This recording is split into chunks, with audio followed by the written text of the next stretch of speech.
नमस्कार जोहार। आपका अपना चैनल अल्फा इसमें स्वागत है। हम लोग कर रहे थे झारखंड जीएस। आज हम लोग करेंगे सेट नंबर 9 और 10। चलिए आरंभ करते हैं।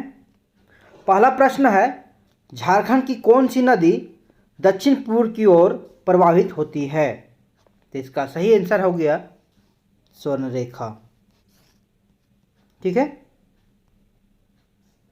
दूसरा प्रश्न है, झारखंड की किस नदी के रेत में सोना पाया जाता है?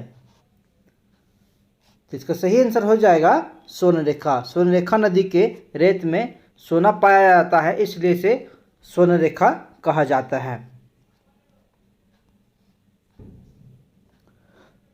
लक्ष्मी रानी मांझी किस खेल से संबंधित है? तो लक्ष्मी रानी मांझी जो है वो तीरंदाजी खेल से संबंधित है। जुमार, यहाँ रारू हो गया है, यहाँ पे होगा राढ़ू नदी। ठीक है। जुमार, राढ़ू, कांची, खरकई एवं संजय किसकी सहायक नदियां हैं? ये सभी जो है स्वर्णरेखा नदी की सहायक नदियां हैं। धनबाद किस नदी के तट पर बसा हुआ है? तो धनबाद जो है, धनबाद जिला, वो कहाँ पर? दामोदर नदी के तट पर बसा हुआ है। अगला प्रश्न है, सोन नदी कहाँ से निकलती है? तो सोन नदी मध्य प्रदेश के कहाँ से? अमरकंटक से निकलती है। झारखंड राज्य के पंचायती राज विभाग के शीर्ष प्रशिक्षण संस्थान कौन है? तो जो प्रशिक्षण मिलता है पंचायती राज में वो सड में मिलता है। सड कहाँ पे है? पिस्का मोड़, रांची में है। रांची पठार की औसत ऊंचाई कितनी है? तो रांची पठार की जो औसत ऊंचाई है वो 600 मीटर है। रांची पठार का निर्माण किस प्रकार के चट्टान से हुआ है?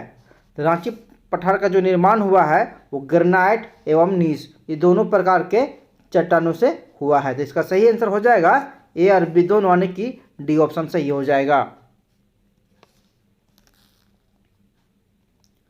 रांची एवं हजारीबाग के पठार को एक दूसरे से कौन अलग करती है?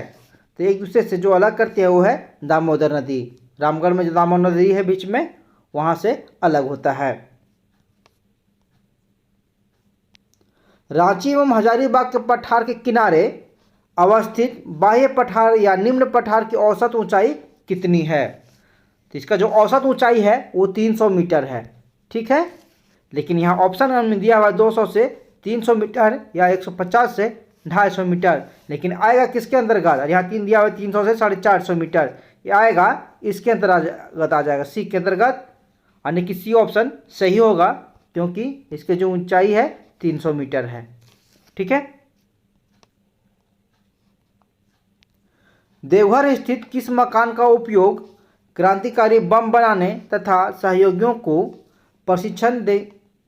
प्रशिक्षित करने में किया करते थे? तो ये है सिलारबाड़ी। ठीक है। सिलारबाड़ी में वहाँ पे बम बनाया करते थे और प्रशिक्षण दिया करते थे अपने सहयोगियों को, क्रांतिकारी जितना थे। अगला प्रश्न है, पंचायत समिति की स्थापना किस स्तर पर होती है? तो पंचायत समिति का देखिएगा, जब इस बार चुनाव हुआ था तो नॉमिनेशन के लिए कहाँ गए थे? अनुमंडल पास गए थे। ठीक है। लेकिन स्थापना कहाँ होता है? पंचायत स्तर पर होता है, पंचायत में होता है। ठीक है। भारत में नवपाषाण काल से संबंधित 12 प्रकार के हस्तकुठार पाए गए हैं। इनमें से कितने प्रकार के हस्तकुठार छोटा नागपुर में पाए गए हैं? तो छोटा नागपुर में सभी प्रकार के हस्तकुठार पाए गए हैं।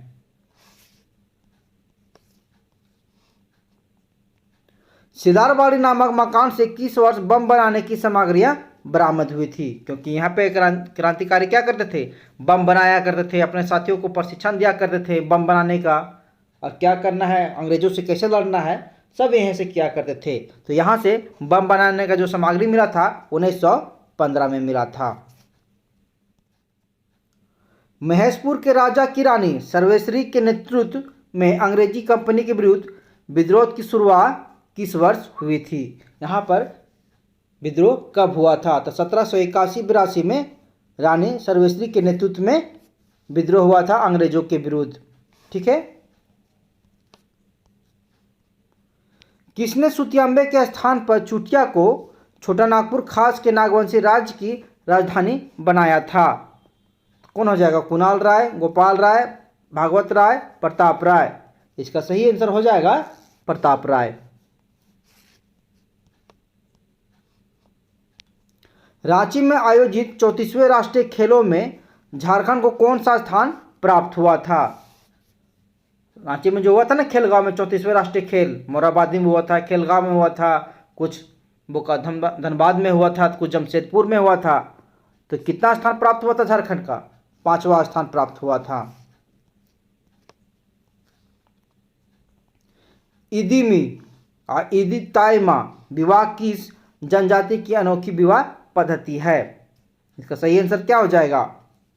किस जनजाति की विवाह पद्धति है? असुर की है।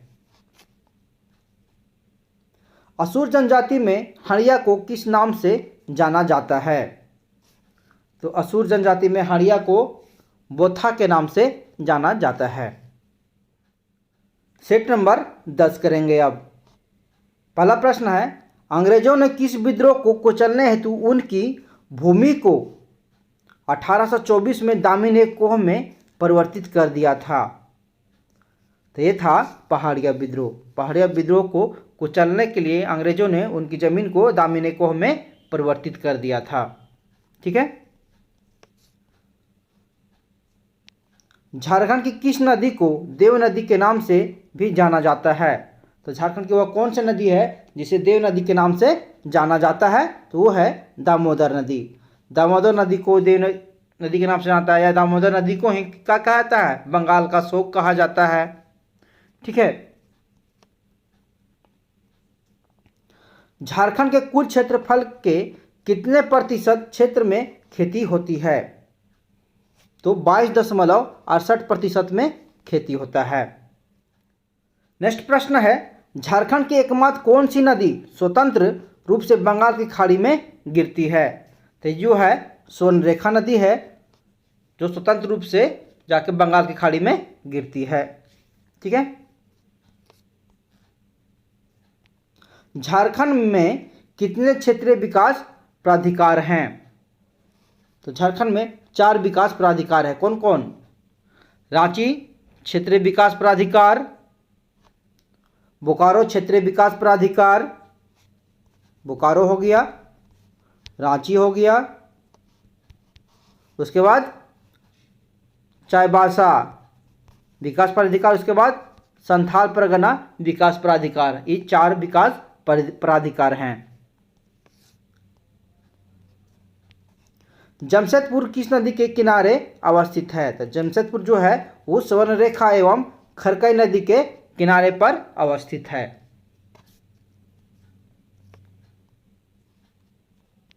अगला प्रश्न है, किस जेल में बिरसा मुंडा की मृत्यु हैजा से हुई थी? पहली बार जब भगवान बिरसा मुंडा को गिरफ्तार किया गया था तो उन्हें हजारीबाग जेल में 2 साल के लिए रखा गया था और फिर विक्टोरिया के हीरक जयंती पर छोड़ दिया गया था। दूसरी बार जब गिरफ्तार किया गया तो इन्हें रांची जेल में रखा गया और इन्हें 9 जून को इनका निधन हो गया था हैजा के कारण। ठीक है। मारंग गोमके किस व्यक्ति का दूसरा नाम है? तो मारंग गोपे गोमके किसको कहते हैं? जयपाल सिंह मुंडा को मारंग गोमके जयपाल सिंह मुंडा इनको बोलते हैं। किसे धरती आबा या धरती के पिता कहा जाता है? तो धरती आबा या धरती के पिता किसे कहा जाता है? तो भगवान बिरसा मुंडा को कहा जाता है। क्या? धरती आबा। टाना भगत आंदोलन की शुरुआत किसने की? तो टाना भगत आंदोलन की शुरुआत जतरा भगत द्वारा किया गया था। कब? 1914 में। ठीक है। चिर्रा, लावा, केदार तथा कोक किस नदी की सहायक नदियां हैं? तो चिर्रा, लावा, केदार तथा कोक किस नदी की सहायक नदियां हैं, आप लोग बता सकते हैं तो बताइए। इसका सही आंसर हो जाएगा शंख नदी।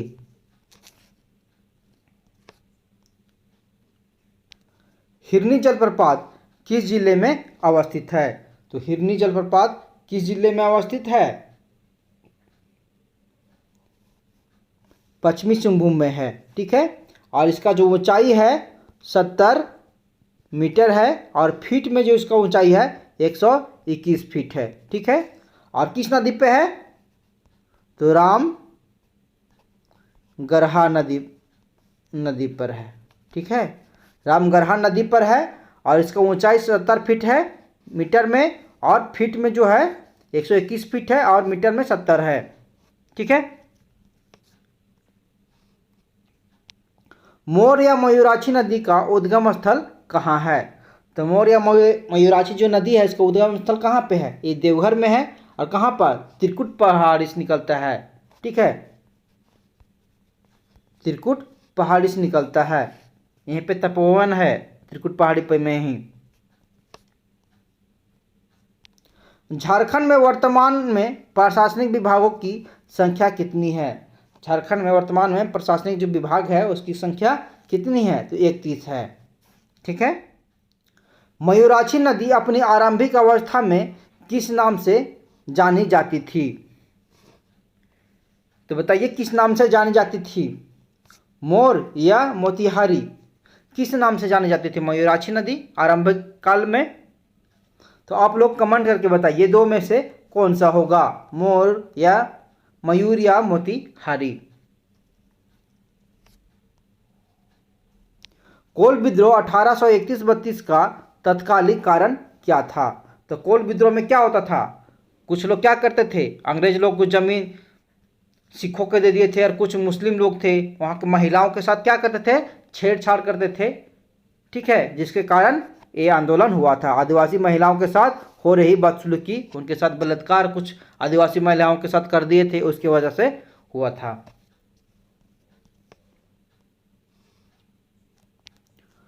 खरवार आंदोलन का नेतृत्व किसने किया था? खरवार आंदोलन का नेतृत्व किसके द्वारा किया गया था? गंगा नारायण सिंह, अर्जुन सिंह, भागीरथ मांझी, गोपाल राय। इसका सही आंसर हो जाएगा भागीरथ मांझी। धनबाद के सरदार के नाम से कौन सी जनजाति जानी जाती है? धनबाद का सरदार कौन सी जनजाति कहते हैं? भूमिज, बेगा, गोंड, महली। इसका सही आंसर हो जाएगा भूमिज।